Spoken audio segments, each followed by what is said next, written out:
Take 4. Welcome back to Pilar Orchids, guys. Thanks for checking in and what we're going to call the kickoff to season 4 here at El Pilar. And yeah, we want to promise to bring you guys some more frequent updates and, maybe some insider tips and tricks, and of course our experience with these orchids throughout this season. And also want to, invest in some better equipment so we can improve your user experience with some better audio and better video. So yeah, let's look at what's going on now that my wife and I were back from kind of our summer holidays. We're teachers in international schools, and so we often go home and visit family over the summer. And so our plant caretaker and house sitter, she takes care of stuff for us and waters all the orchids and whatnot. And so, a quick shout out. Thanks, Natalia, as usual. Everything's looking pretty good. And we'll start out here in the garden in the outdoor space. And I gotta say, I'm really happy with this place to grow the orchids outside. So it's been, it's kind of covered under the cedar tree. And so it gets a little bit of morning sun and then dappled rays and then, afternoon, evening sun for a couple minutes. And it's protected, but it gets water, natural rainwater when it rains pretty good. So we missed a few things when we were gone that did bloom, but we still have a few things that are in bloom right now. So let's take a quick look at what's happening, and then we'll run inside and look at some things in there too. All right, let's get to it. Well, right up front, we'll just start here, is the Maxillaria marginata. It's got 2 flowers on it. I mean, they're kind of going over. Let's turn it around. The other one here, maybe it's a little better shape. That one's a little fresher there. You can kind of see what it looks like in nice bloom. And it has bloomed a few others. Now, we just took these, and there's another one coming on. It's awesome. So free flowering in summer with the marginata.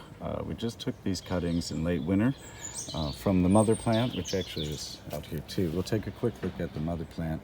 And this was like just an experiment to see if these back bulbs would actually, bud out and grow. And yeah, it's put on a couple little new growths. So actually, it does work to back bud them, but not too great. So I don't know what I'm going to do with this thing.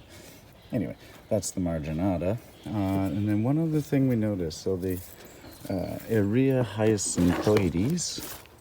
Ooh, this is a big plant. So the Area hyacinthoides, this one came from Inza, and it did put on a couple spikes that we missed over the summer, but I noticed yesterday it's actually putting on another one. So that's awesome. Hopefully we can see it in full bloom. And we missed it last year, and we missed it again this year because it's always in bloom in like peak summer, like July when we're gone.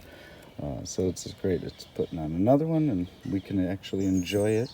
I think it's supposed to be fragrant, but don't know. I never have actually seen it personally in bloom. Silly. That's about it. I mean, everything out here is looking pretty good. Like, all there's a lot of maxillarias out here and some dendrochilums and stuff. So, everything's looking good. Let's pop inside and see what's happening there. Quickly run through all the phals that are in bloom right now. We've got a few phalaenopsis. This is the Jennifer Palermo. It did just drop another flower, so the second one is still holding on. It is wonderfully fragrant, like grapey, exactly like you would want from this nice purple flower. So great bloomer, nice plant, looking good right now. And then right below that, I guess, bud watch for next update is the Tetraspis green, Phalaenopsis tetraspis green. Yeah, it did have 2 flowers when we got home last week, but yeah, they just fell off, and I pulled them this morning when I was watering. And then in the species Phalaenopsis realm, we've got this Amboinensis in bloom right now. Really nice large flowers, super waxy, heavy texture. I love the coloration and the odor, let's call it. I won't call it a fragrance, but the odor is exactly what you would expect from what you see online, and it is quite strong, and it's kind of a weird scent, but I love it. We had a hybrid of this that actually just didn't make it. We had it for a couple years, and I loved the fragrance, and it's very similar to that hybrid fragrance. So, yep, super happy to have this guy now in bloom. Nice strong plant, and yeah, I do need to give it a quick wash though. Well, I guess since everybody loves the Phal Gigantea Starship, here it is. The new leaf is still growing nicely, getting bigger and bigger. So there's your Gigantea update. Not in bloom right now this year. This year it's going to work on this leaf, and then we expect it to go back into bloom next year when that leaf gets full size and mature. Yeah. And then quickly over here, this is my wife's mom bought her this orchid. This was like the first actual orchid that we own together.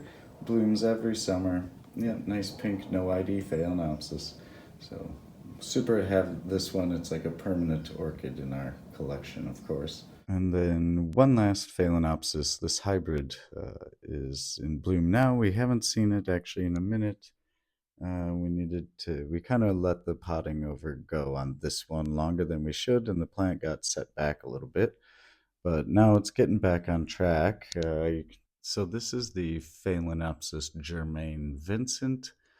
Yeah, so now it's getting back on track, although one thing you can see is that we are dealing now with a mealybug outbreak. So that is something we noticed when we got home.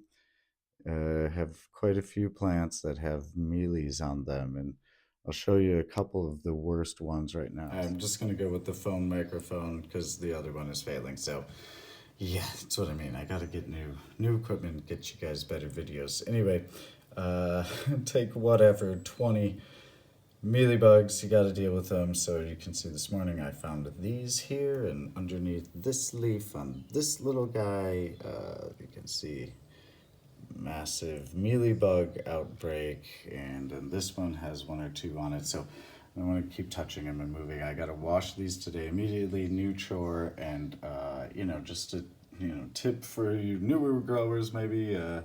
And for us old guys who get lazy, who've been doing this for a while, and just you got to deal with the mealies immediately. Like every insect, you got to deal with immediately. But look at what happens when you don't deal with it for a couple weeks.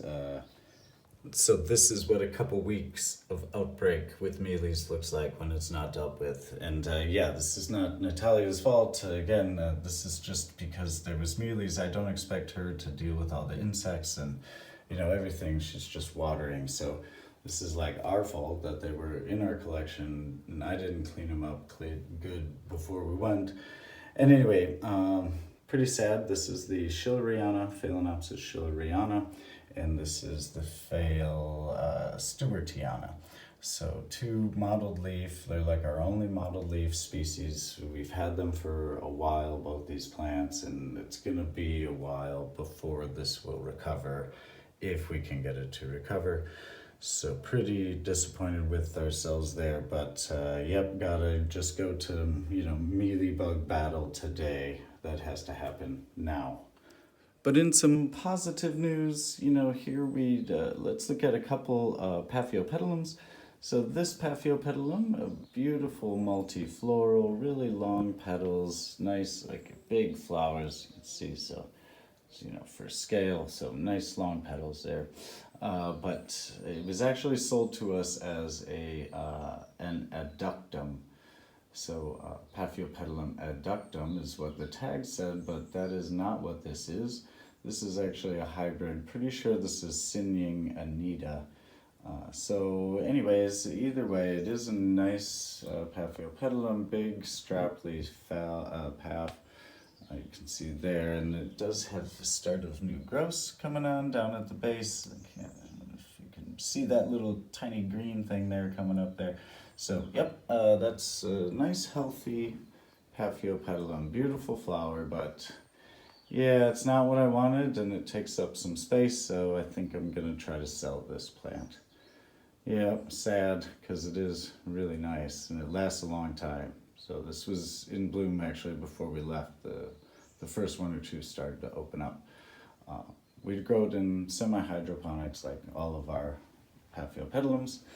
And then, let's see, yeah, this Paph, the Paphiopedilum limianum, still in bloom with one flower now. It's always just putting flower after flower. It's a sequential blooming Paph, nice mottled foliage, also grown in semi-hydroponics. And it's got a couple fans that should be maturing soon, so over this season 4, hopefully you'll get to see more of this guy with even more flowers. It'd be awesome. And then as a quick sneak peek here, we've got the Paph. This is Jackie Eye, and actually this is the second flower to open. We kind of saw the first one here that opened up a little bit, and then it had fallen by the time we got back. And now the second one. So it's, I guess, kind of rare that these Jackie Eye will have 2 flowers, but there's the plant down there. Nice mottled leaf, Paphiopedilum. Tall, you know, erect inflorescence. You don't need to spike it. So that's great. And yeah, I'm just hoping that it'll actually open up and show us its true colors, because it's been a shy bloomer so far. So we'll see. First time for that guy. So stay tuned. And then another quick sneak peek for maybe next time is the Oncidium Titanium Treasure. So kind of a mini, smaller Oncidium. Show you for scale, right? So there's the plant. It's kind of small, but it blooms reliably, and the smell is wonderful, like this old-fashioned scent, and very strong for a small plant. So it's great. Love this guy. Can't wait to see it in bloom, and we'll show you that, give you updates when it's time. Alright guys, sorry for the bad audio there at the end. Hopefully it's tolerable, and yeah, promise we'll get better here as we go through this season. Thanks for checking in. Hope you guys are having a good one, and we will see you back here at El Pilar soon.